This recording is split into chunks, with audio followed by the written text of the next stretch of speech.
আজি অসমীয়া ২৬ ভাদ আৰু ইংৰাজী ১২ ছেপ্টেম্বৰ। নমস্কাৰ প্ৰিয় দৰ্শক, সকলোকে স্বাগতম জনাইছোঁ আৰু সুপ্ৰভাত জনাইছোঁ। এটা মহৎ বাণীৰে আৰম্ভ কৰিছোঁ দিনটোৰ গুৰুত্বপূৰ্ণ খবৰসমূহ। ভৱিষ্যত সেইসকলৰে ভাল হয় যিয়ে নিজৰ স্বপ্নৰ সৌন্দৰ্যত গভীৰভাৱে বিশ্বাস ৰাখে। আজিৰ খবৰসমূহৰ মাজত আছে ধুবুৰীত বৰ্বৰতা দেখুওৱা আৰক্ষীক নিলম্বনৰ পৰা গুৱাহাটীৰ ৰিং ৰোড প্ৰকল্পলৈকে। আজিৰ খবৰসমূহৰ মাজত আছে SITৰ ৰিপৰ্ট পঢ়ি মন গধুৰ হৈ পৰা মুখ্যমন্ত্ৰীৰ পৰা সেনাবাহিনীৰ প্ৰতিবাদলৈকে। আজিৰ খবৰসমূহৰ মাজত আছে উচ্চ ন্যায়ালয়ৰ বিশেষ নিৰ্দেশনাৰ পৰা কংগনা ৰানাৱটৰ মানহানি গোচৰলৈকে। আজিৰ খবৰসমূহৰ মাজত আছে অসম, ভাৰত আৰু বিশ্বৰ প্ৰতিটো গুৰুত্বপূৰ্ণ খবৰ। প্ৰিয় দৰ্শকসকল, আমি খবৰসমূহ আৰম্ভ কৰাৰ আগতে আপোনালোকে যদি এতিয়াও আমাৰ চেনেলটো ছাবস্ক্ৰাইব কৰি লোৱা নাই তেতিয়াহ'লে চেনেলটো ছাবস্ক্ৰাইব কৰি ল'ব, লগতে নটিফিকেশ্যন বেল আইকনটো প্ৰেছ কৰি ৰাখিব যাতে আমাৰ ভিডিঅ'ৰ আপডেটসমূহ পাই থাকে। আৰু ভিডিঅ'টো চাই যদি আপোনালোকে ভাল পায় তেতিয়াহ'লে শেষত এটা লাইক আৰু কমেণ্টত আপোনালোকৰ মতামত দিবলৈ নাপাহৰিব।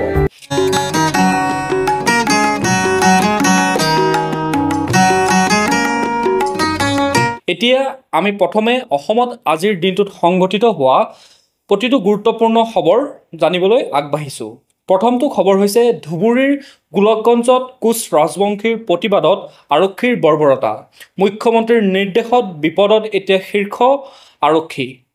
সমগ্ৰ ঘটনাটো এনেধৰণৰ: যোৱা বুধবাৰে নিশা সদৌ কোচ ৰাজবংশী ছাত্ৰ সন্থাৰ উদ্যোগত আৰু ধুবুৰী পশ্চিম জিলা কোচ ৰাজবংশী ছাত্ৰ সন্থাৰ সহযোগত উলিওৱা হৈছিল এক বিশাল প্ৰতিবাদী জোৰ সমদল।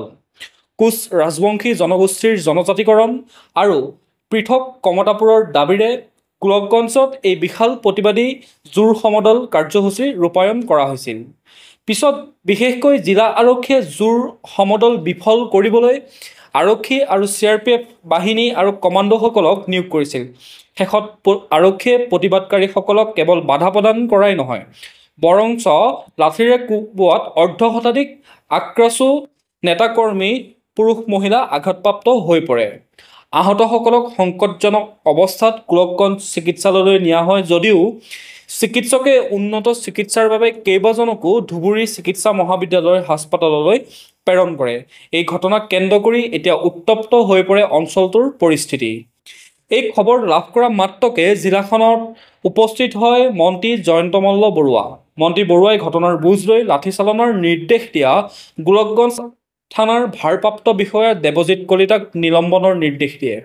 দেৱজিৎ কলিতাৰ লগতে গৌৰীপুৰ থানাৰ ভাৰপ্ৰাপ্ত বিষয়া চিৰঞ্জীৱ লাহনকো ৰিজাৰ্ভ ক্ল'জৰ নিৰ্দেশ দিয়ে।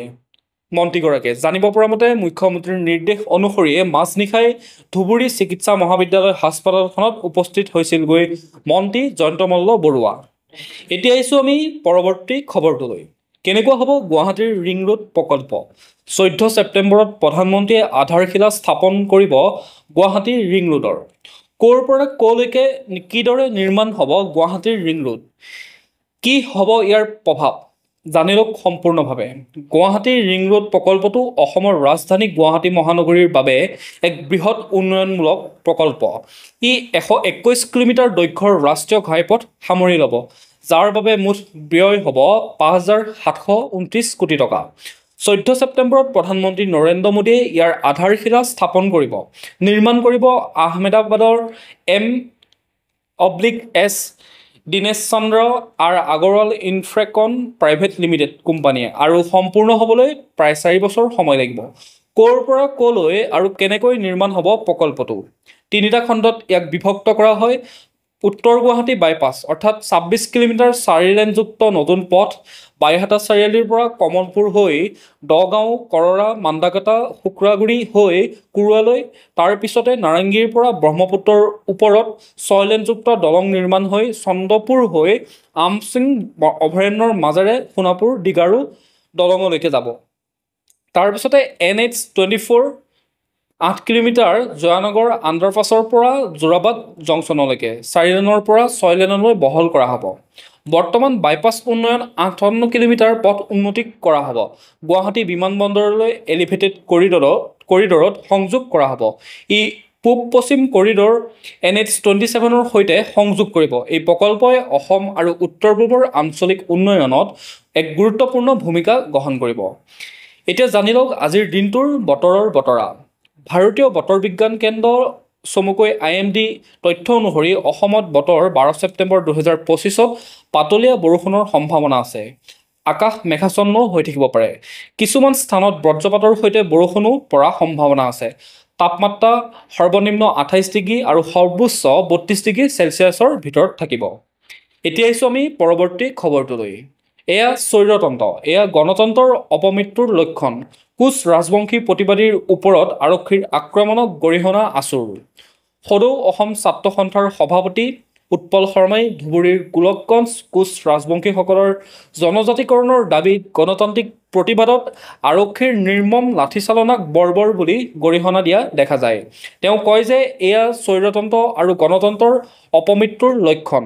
তেওঁ মুখ্যমন্ত্ৰী হিমন্ত বিশ্ব শৰ্মাক সমালোচনা কৰি দাবী কৰে যে খিলঞ্জীয়াসকলৰ প্ৰতি দৰদ কম, অবৈধ বাংলাদেশীৰ প্ৰতি দৰদ বেছি। তদন্তত পানী নসৰাকৈ দোষী বিষয়াসকলক শাস্তি দিয়াৰো আহ্বান জনাই আছুৰ সভাপতিগৰাকীয়ে। এতিয়া আহিছোঁ আমি পৰৱৰ্তী খবৰটোলৈ। প্ৰতিশ্ৰুতি পূৰণ কৰক প্ৰধানমন্ত্ৰীয়ে। জনজাতিকৰণৰ দাবীৰে ৰাজপথত 20 সহস্ৰাধিক ভূমিপুত্ৰৰ বজ্ৰ গুজৰণি। মৰাণ জনগোষ্ঠীক জনজাতিৰ মৰ্যাদা দিয়াৰ দাবীত অসমৰ তিনিচুকীয়া জিলাত তীব্ৰ প্ৰতিবাদৰ জোৱাৰ উঠিছে। সদৌ মৰাণ ছাত্ৰ সন্থাৰ নেতৃত্বত হাজাৰ হাজাৰ মানুহে জোৰ সমদল উলিয়াই চৰকাৰক সতৰ্ক কৰি দিয়ে যে নিৰ্বাচনী প্ৰতিশ্ৰুতি অচিৰেই পূৰণ নকৰিলে অৰ্থনৈতিক অৱৰোধৰ দৰে কঠোৰ পথলৈ নামিবলৈ বাধ্য হ'ব। 2024 চনৰ বিধানসভা নিৰ্বাচনৰ আগতে মৰাণসকলক জনজাতিৰ মৰ্যাদা আৰু 6ষ্ঠ অনুসূচীৰ অধীনত স্বায়ত্তশাসন প্ৰদানৰ দাবীৰে এই আন্দোলনৰ সূত্ৰপাত হৈছে। প্ৰতিবাদকাৰীসকলে অভিযোগ কৰিছে যে বিভিন্ন চৰকাৰে নিৰ্বাচনৰ সময়ত মিছা প্ৰতিশ্ৰুতি দিয়ে, কিন্তু ক্ষমতাত আহিয়েই সেইবোৰ পাহৰি যায়। মৰাণ ছাত্ৰ সন্থাৰ নেতাসকলে প্ৰধানমন্ত্ৰী নৰেন্দ্ৰ মোদীক তেওঁৰ অসম ভ্ৰমণৰ সময়ত এই প্ৰতিশ্ৰুতি কেতিয়া পূৰণ কৰিব সেয়া স্পষ্ট কৰিবলৈ দাবী জনোৱা দেখা যায়। মৰাণ ছাত্ৰ সন্থাই চৰকাৰক 72 ঘণ্টাৰ ভিতৰত সিদ্ধান্ত ল'বলৈ সময় দি সতৰ্ক কৰি দিয়ে, অন্যথা 15 ছেপ্টেম্বৰৰ পৰা তিনিচুকীয়াত বৃহৎ অৰ্থনৈতিক অৱৰোধ আৰম্ভ কৰা হ'ব বুলিও দাবী কৰে। এতিয়া আহিছোঁ আজিৰ দিনটোৰ এক বিশেষ প্ৰতিবেদনলৈ। আপুনি বাৰু জানেনে কোনে আৰু কেতিয়া স্থাপন কৰিছিল অসমৰ প্ৰথমটো তেলেগু কলনী? অসমৰ প্ৰথম তেলেগু কলনী গুৱাহাটীৰ বি বৰুৱা ৰোডত স্থাপিত হৈছিল দ্বিতীয় বিশ্বযুদ্ধৰ সময়ত। এই কলনীটো বাৰ্মা অৰ্থাৎ বৰ্তমানৰ ম্যানমাৰৰ পৰা পলায়ন কৰা তেলেগু লোকসকলৰ দ্বাৰা স্থাপিত কৰা হৈছিল। যুদ্ধৰ সময়ত জাপানীৰ আক্ৰমণৰ ভয়ত বাৰ্মাত বাস কৰা অনেক তেলেগু পৰিয়াল অসম অভিমুখে খোজকাঢ়ি আহিছিল। 3 মাহৰ কঠিন যাত্ৰাৰ পিছত তেওঁলোকে অসমৰ তিনিচুকীয়া প্ৰৱেশ কৰে আৰু ৰেলেৰে গুৱাহাটীলৈ আহিছিল। প্ৰথমে প্ৰায় 30 জন তেলেগু লোক গুৱাহাটীত উপনীত হৈছিল আৰু তেওঁলোকে বি বৰুৱা ৰোডৰ কাষত থকা জংঘল চাফাই কৰি বসতি স্থাপন কৰিছিল আৰু গুৱাহাটী পঞ্চায়ত বৰ্তমান গুৱাহাটী পৌৰ নিগমত চাফাই কৰ্মী হিচাপে যোগদান কৰিছিল। বৰ্তমান কলনীটোত 150টা তেলেগু পৰিয়ালে বসবাস কৰি আছে। এই লোকসকলে অসমীয়া ভাষা সংস্কৃতিৰ লগত মিলি গৈছে যদিও নিজৰ তেলেগু কৃষ্টি সংস্কৃতিৰো চৰ্চা ৰাখিছে। প্ৰথমে মৰিশালী আৰু পিছত মাদ্ৰাজী কলনী নামেৰে জনা গৈছিল এই কলনীটোক। 1984 চনত অন্ধ্ৰপ্ৰদেশৰ তেতিয়াৰ মুখ্যমন্ত্ৰী NT ৰামাৰাওৰ ভাষণত তেলেগু কলনীৰ নাম দিয়া হৈছিল এই স্থানটোক। গুৱাহাটীত বৰ্তমান 16টা স্থানত প্ৰায় 50,000 তেলেগু লোকে বসবাস কৰি আছে, যিসকলে চৰকাৰী ব্যক্তিগত খণ্ডত কাম কৰি আছে। এই কলনী অসমৰ বৈচিত্ৰ্যৰ এক জীৱন্ত উদাহৰণ। এতিয়া আহিছোঁ আমি পৰৱৰ্তী খবৰটোলৈ। তুংগত BTC নিৰ্বাচনী সভাতে মুখ্যমন্ত্ৰীয়ে ৰাজহুৱাকৈ তিৰস্কাৰ কৰা দেখা গ'ল গৌৰৱ গগৈক। মুখ্যমন্ত্ৰী হিমন্ত বিশ্ব শৰ্মাই 2025 চনৰ BTC নিৰ্বাচনৰ প্ৰচাৰৰ সময়ত ওদালগুৰিৰ ভেৰগাঁও আৰু ভৈৰৱকুণ্ডত বিজেপিৰ প্ৰাৰ্থী জোচৰাং বসুমতাৰী আৰু মেনন মুছাহাৰীৰ হৈ প্ৰচাৰ চলায়। তেওঁ নিৰ্বাচনী সভাত গৌৰৱ গগৈক ৰাজহুৱাকৈ তিৰস্কাৰ কৰি কয় যে SITৰ প্ৰতিবেদন গৌৰৱ গগৈৰ বিৰুদ্ধে গুৰুত্বপূৰ্ণ কিছুমান অভিযোগ আছে, যিবোৰ তেওঁ কেবিনেটত আলোচনা কৰি প্ৰকাশ কৰিব। গোলকগঞ্জৰ গুলীচালনাৰ ঘটনাক দুৰ্ভাগ্যজনক বুলি উল্লেখ কৰি তেওঁ জনায় যে দোষী আৰক্ষীৰ বিৰুদ্ধে ব্যৱস্থা লোৱা হ'ব। শৰ্মাই দাবী কৰে যে বিজেপিয়ে সংখ্যাগৰিষ্ঠতা পালে BTCত চৰকাৰ গঠন কৰিব আৰু CEMও বিজেপিৰে হ'ব পাৰে। এতিয়া আহিছোঁ আমি পৰৱৰ্তী খবৰটোলৈ। গৌৰৱ গগৈ পাকিস্তান লিংক। SITৰ প্ৰতিবেদন পঢ়ি মন গধুৰ হৈ পৰিল মুখ্যমন্ত্ৰীৰ। যোৱা 10 ছেপ্টেম্বৰত গৌৰৱ গগৈৰ পাকিস্তান লিংকৰ সন্দৰ্ভত মুখ্যমন্ত্ৰীয়ে সকলো কথা ৰাজহুৱা নকৰাক লৈ ৰাজ্যজুৰি প্ৰতিক্ৰিয়া অব্যাহত আছে। ইয়াৰ মাজতে পৰ্যায়ক্ৰমে মুখ্যমন্ত্ৰীয়ে সামাজিক মাধ্যমৰ যোগেৰে SITৰ প্ৰতিবেদনত কি আছে সেয়া ৰাজহুৱা কৰিছে। 10 ছেপ্টেম্বৰ সন্ধিয়া সামাজিক মাধ্যম যোগে 96 পৃষ্ঠাজোৰা SITৰ প্ৰতিবেদনৰ কিছু অংশ অধ্যয়ন কৰি মুখ্যমন্ত্ৰী ডক্টৰ হিমন্ত বিশ্ব শৰ্মাই সামাজিক মাধ্যমত ৰাজহুৱা কৰে কিছু কথা। মুখ্যমন্ত্ৰীগৰাকীয়ে সামাজিক মাধ্যমত লিখিছে যে SITৰ প্ৰতিবেদন এখন 96 পৃষ্ঠাজোৰা 10টা পেজ সীমিত সমলেৰে প্ৰস্তুত কৰা যদিও এই প্ৰতিবেদনখনে বহু সত্য উন্মোচন কৰিছে। প্ৰতিবেদনখনৰ কেইটামান বিশেষ বাক্যই মনটো গধুৰ কৰি তুলিলে আৰু ভাবিবলৈ বাধ্য কৰালে যে কিমান সহজে মানুহে শিপা পাহৰি কেৱল নিজৰ অভিপ্ৰায় সিদ্ধিৰ বাবে উত্তৰ প্ৰজন্মৰ ভৱিষ্যতকো বিনিময় কৰিবলৈ কুণ্ঠাবোধ নকৰে। আমাৰ দুখ এগৰাকী পিতৃৰ পতনৰ বাবে নহয়, দুটি নিষ্পাপ সন্তানৰ ভৱিষ্যতৰ কণ্ঠমুখ কৰি তোলাক লৈহে। সেই দুটি সন্তানৰ পৰা কি কাহিনী আছে তাক উপলব্ধি কৰিবলৈও তেওঁলোকৰ বয়স কম। মোৰ প্ৰাৰ্থনা তেওঁলোকৰ সৈতে সদায় থাকিব। ইফালে কংগ্ৰেছেও প্ৰত্যাহ্বান জনাইছে যে হিমন্ত বিশ্ব শৰ্মাই কোৱাৰ দৰে SIT প্ৰতিবেদনত একো নাই বাবেই মুখ্যমন্ত্ৰীয়ে এতিয়া আবুল তাবুল বকিবলৈ আৰম্ভ কৰিছে। এতিয়া আহিছোঁ আমি ৰাষ্ট্ৰীয় গুৰুত্বপূৰ্ণ খবৰসমূহলৈ। উচ্চ ন্যায়ালয়ৰ এক ঐতিহাসিক নিৰ্দেশনা। সামাজিক মাধ্যমৰ পোষ্টৰ বাবে এতিয়াৰ পৰা আৰক্ষীয়ে পঞ্জীয়ন কৰিব নোৱাৰিব গোচৰ। সামাজিক মাধ্যমত কৰা পোষ্টৰ বিৰুদ্ধে সহজ সৰলভাৱে আৰক্ষীয়ে গোচৰ পঞ্জীয়ন কৰিব নোৱাৰিব বুলি এক কঠোৰ নিৰ্দেশনা দিলে তেলেংগানা উচ্চ ন্যায়ালয়ে। আদালতৰ ৰায় অনুসৰি কেৱল সমালোচনাত্মক বিষয়বস্তু অনলাইনত পোষ্ট কৰাৰ বাবে অপৰাধমূলক ব্যৱস্থা গ্ৰহণ কৰিব নোৱাৰিব। মানহানি, ঘৃণামূলক ভাষণ, হিংসাৰ বাবে উচতনি দিয়া বা শান্তি ভংগৰ প্ৰাথমিক প্ৰমাণ থাকিলেহে তদন্ত আগবাঢ়িব পাৰে আৰক্ষীয়ে। আদালতে স্পষ্ট কৰি দিছে যে বেআইনী উপাদান নাথাকিলে কঠোৰ ৰাজনৈতিক সমালোচনাও অপৰাধমূলক অভিযোগৰ পৰিসৰত নপৰিব পাৰে। পৃষ্ঠভূমি হৈছিল কংগ্ৰেছ দল আৰু ৰাজ্য চৰকাৰক সমালোচনা কৰি সামাজিক মাধ্যমত পোষ্ট কৰাৰ বাবে নাল্লাবালু, ইলিয়াছ আৰু দুৰ্গম শশীধৰ গৌড়ৰ বিৰুদ্ধে ৰামগুদাম আৰু কৰিমনগৰ থানাত 3টা গোচৰ ৰুজু কৰা হৈছিল। সেই গোচৰ প্ৰত্যাহাৰ কৰিবলৈ উচ্চ ন্যায়ালয়ত আবেদন জনোৱাৰ পিছতহে আদালতে এই গুৰুত্বপূৰ্ণ নিৰ্দেশনা দিয়ে। এতিয়া আহিছোঁ আমি পৰৱৰ্তী খবৰটোলৈ। এইবাৰ কিয় উচ্চতম ন্যায়ালয় পালেগৈ অভিনেত্ৰী কংগনা ৰানাৱট। সাংসদ তথা বলিউড অভিনেত্ৰী কংগনা ৰানাৱটে 2021 চনৰ কৃষক আন্দোলন সন্দৰ্ভত কৰা বিতৰ্কিত মন্তব্যৰ বাবে ৰুজু হোৱা অপৰাধজনিত মানহানিৰ গোচৰ বাতিল কৰিবলৈ উচ্চতম ন্যায়ালয়ত আবেদন দাখিল কৰিছে। ন্যায়ালয়ে শুকুৰবাৰে ন্যায়াধীশ বিক্ৰম নাথ আৰু সন্দীপ মেহতাৰ বিচাৰপীঠত এই আবেদনৰ শুনানি গ্ৰহণ কৰিব। পাঞ্জাৱ, হাৰিয়ানা উচ্চ ন্যায়ালয়ে পূৰ্বে সকাহ দিয়াৰ পৰা বিৰত থকাত তেওঁ উচ্চতম ন্যায়ালয়ৰ দ্বাৰস্থ হোৱা দেখা যায়। কংগনাই কৃষকসকলক খালিস্তানী সন্ত্ৰাসবাদী বুলি তুলনা কৰা আৰু ৰিহানা গ্ৰেটা থানবাৰ্গক মূৰ্খ বুলি অভিহিত কৰা মন্তব্যই এই গোচৰৰ মূল কাৰণ আছিল। এতিয়া আহিছোঁ আমি পৰৱৰ্তী খবৰটোলৈ। এইবাৰ গান্ধীৰ প্ৰতিমূৰ্তিৰ সন্মুখত প্ৰতিবাদত বহিব ভাৰতীয় সেনা। অনুমতি প্ৰদান উচ্চ ন্যায়ালয়ৰ। পশ্চিমবংগৰ মুখ্যমন্ত্ৰী মমতা বেনাৰ্জীয়ে কলকাতাৰ ময়দান অঞ্চলত এটা সেনাৰ নিয়ন্ত্ৰণাধীন অঞ্চল হয়। তৃণমূল কংগ্ৰেছৰ অস্থায়ী মঞ্চ আঁতৰোৱাৰ পিছত ভাৰতীয় সেনাই বিজেপিৰ অধীনত কাম কৰি থকা বুলি এক আপত্তিজনক মন্তব্য কৰিছিল। সেনাই দলটোক বাৰম্বাৰ অনুৰোধ কৰাৰ স্বত্তেও অগ্ৰাহ্য কৰাৰ বাবে এনে পদক্ষেপ ল'ব লগা হৈছিল।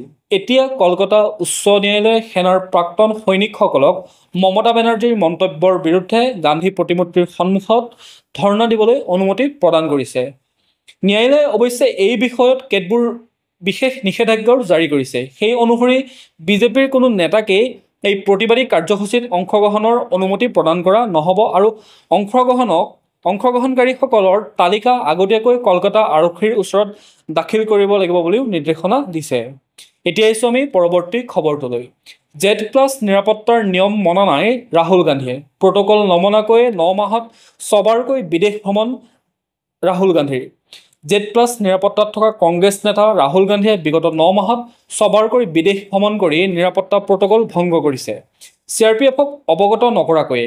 CRPFে এই বিষয়ত চিন্তিত হৈ ৰাহুল গান্ধী আৰু কংগ্ৰেছৰ সভাপতি মল্লিকাৰ্জুন খৰগেলৈ পত্ৰ প্ৰেৰণ কৰি নিয়ম পালন কৰিবলৈ আহ্বান জনাইছে। উল্লেখ কৰিছে যে বিদেশ যাত্ৰাৰ 15 দিন আগতে নিৰাপত্তাৰক্ষীক অৱগত কৰাটো বাঞ্ছনীয় যাতে সুৰক্ষা নিশ্চিত কৰিব পৰা যায়।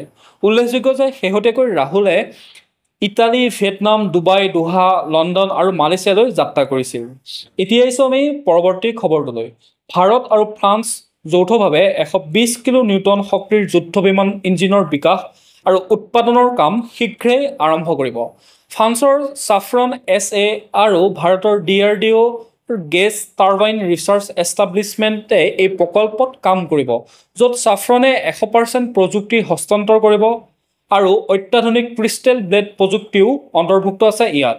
12 বছৰৰ ভিতৰত 9টা প্ৰটোটাইপ ইঞ্জিন তৈয়াৰ কৰা হ'ব, যাৰ ক্ষমতা পিছত 140 কিলো নিউটনলৈ বৃদ্ধি কৰা হ'ব।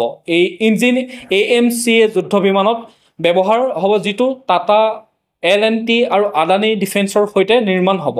এই প্ৰকল্প ভাৰতৰ প্ৰতিৰক্ষা সক্ষমতা বৃদ্ধিৰ এক গুৰুত্বপূৰ্ণ পদক্ষেপ। এতিয়া আহিছোঁ আমি আন্তঃৰাষ্ট্ৰীয় গুৰুত্বপূৰ্ণ খবৰসমূহলৈ। নেপালত চলা তীব্ৰ প্ৰতিবাদৰ মাজত মন্ত্ৰী আৰু নেতাসকলৰ ওপৰত হিংসাত্মক আক্ৰমণৰ ঘটনা সংঘটিত হৈ আছে।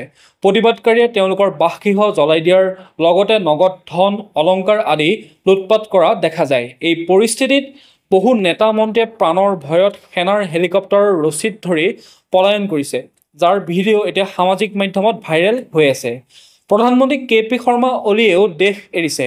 প্ৰতিবাদৰ সূত্ৰপাত হৈছিল সামাজিক মাধ্যমৰ নিষেধাজ্ঞাৰ বিৰুদ্ধে, যিটো পাছত দুৰ্নীতি আৰু স্বজন পোষণৰ বিৰুদ্ধেও তীব্ৰ প্ৰতিবাদ গঢ় লৈ উঠে। এই হিংসাত 30 জনতকৈ অধিক লোকৰ মৃত্যু হোৱাৰ লগতে 300ৰো অধিক লোক আহত হৈছে।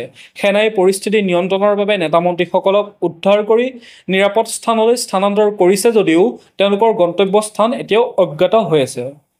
এতিয়া আহিছোঁ আমি পৰৱৰ্তী খবৰটোলৈ। ফ্ৰান্সতো বিদ্ৰোহৰ জয়। ৰাষ্ট্ৰপতিৰ বিৰুদ্ধে পেৰিছৰ ৰাজপথত হাজাৰ হাজাৰ জনতাৰ তাণ্ডৱ। ফ্ৰান্সত ৰাষ্ট্ৰপতি এমানুৱেল মেক্ৰনৰ বিৰুদ্ধে ব্লক এভৰিথিং বেনাৰত তীব্ৰ প্ৰতিবাদে পেৰিছৰ ৰাজপথ উত্তপ্ত কৰিছে। হাজাৰ হাজাৰ বিক্ষোভকাৰীয়ে ৰাজপথ অৱৰোধ কৰি বাছ, বেৰিকেড জ্বলাই দিয়াৰ লগতে বিদ্যুৎ সংযোগ বিঘ্নিত কৰিছে। নিৰাপত্তাৰক্ষীৰ সৈতে সংঘৰ্ষত 300 জনক গ্ৰেপ্তাৰো ইতিমধ্যে কৰা হৈছে।